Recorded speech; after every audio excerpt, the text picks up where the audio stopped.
Allora, Sì, dai, guarda. Non puoi dirla questa. No, adesso no. No, O ma questa una non vietata ai possibile. 18. Ah, sì, diciamo. no, come no, come no. La puoi Sicuramente. dire? Sì, sì, sì. Allora, Under 18. allora, Facciamo una dicono- presentazione, diciamo- no, una presentazione non nella veste del cantante, Ma del comico. Allora, Ecco, a voi. ecco voi direttamente Siete dal da teatro Sistina. No, ma state esagerando, il ragazzi. cabarettista, comico, Ma no. solista unico al unico, mondo, Gianni Sì, Nazzaro. vabbè.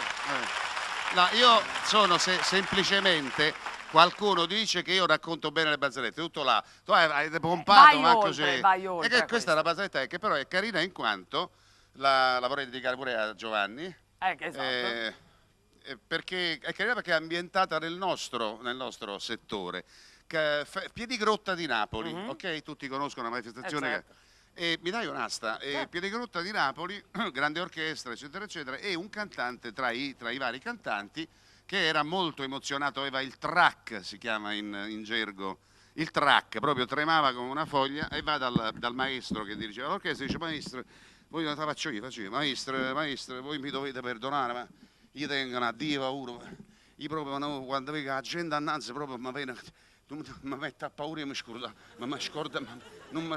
Aspetta, non ho finito, non mi ricordo le parole, la paura mia è che mi scordo mentre canto. Il maestro dice: ma come che mentre canto mi scordo, mi emozione, tu devi cantare una serie magia. La sanno pure i bambini, oh ma regista sì, una serie magia, la sanno pure i bambini, no, l'emozione mi piglia, mi scordo le parole. Maestro, voi mi dovete aiutare, suggeritemi.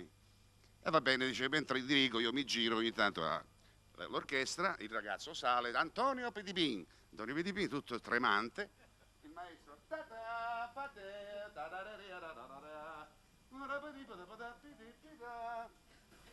quando viene l'appuntamento, quando viene l'appuntamento, guardo mare e guardo il fronte. E guardo mare, guardo il fronte. Si da farlo, non risponde.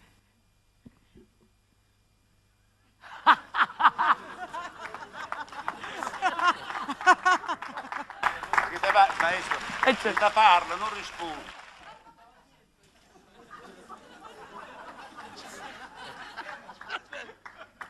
Si da farlo, non risponde. A chi sta rispondendo?